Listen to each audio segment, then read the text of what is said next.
वाल्मिक कराड हा देशमुखच्या हत्येच्या टोळीतील सदस्य होता। विशेष मकोका न्यायालयानं हे निरीक्षण नोंदवलेलं आहे। वाल्मिक कराडच्या विरोधामध्ये सबळ पुरावे म्हणूनच त्याला जामीन दिलेला नाहीये, त्याचा जामीन फेटाळण्यात आला असं देखील कोर्टानं स्पष्ट केलेलं आहे। बीडच्या मस्साजोगचे सरपंच संतोष देशमुख यांच्या हत्या प्रकरणामध्ये वाल्मिक कराड हा गुन्हेगारी टोळीचा सदस्य असल्याचं निरीक्षण हे विशेष मकोका कोर्टानं नोंदवलेलं आहे।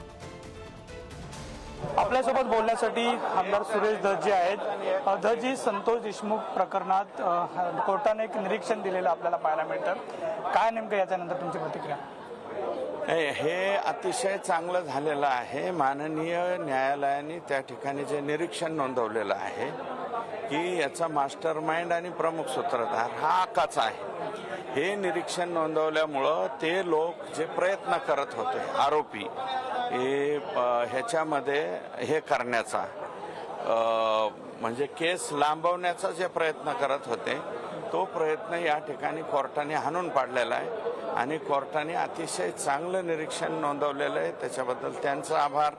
संतोष अण्णाच्या बाजूने जेवढ्यांनी काम केलं म्हणजे SIT असेल, माननीय उज्ज्वल निकम साहेब असतील, धनंजय देशमुख, त्यांचं गाव मस्साजोग, हे सगळ्यांनी जे प्रभावीपणे या ठिकाणी काम केलं, कोर्टाने त्या ठिकाणी निरीक्षण नोंदवलं आणि हे निरीक्षण उद्याच्याला जिल्हास्तर, हायकोर्ट, सुप्रीम कोर्ट आणि राष्ट्रपतीच्या दयेच्या अर्जापर्यंत आम्हाला कामाला येणार।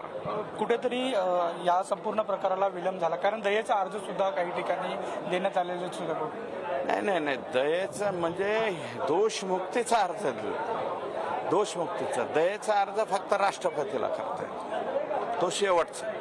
आकांचा आका तुम्ही म्हणताय, कोण आहे का? आकाचा आका कोण आहे हे सगळ्या लोकांना माहिती। तुम्ही याच्या संदर्भात काय खुलासा करणार? अजून वेळ आहे, खुलासा होईल ना, अजून चालू आहे चौकशी। नक्कीच एकंदरीत जर पाहायला गेलं तर आकाचा आका आहे आणि त्याचाही खुलासा आपण करणार असल्याचं सुरेश धस यांनी सांगितलेलं आपल्याला पाहायला मिळतंय। पुढे सतीश सोबत नंदकिशोर गावडे, पुढारी न्यूज, मुंबई।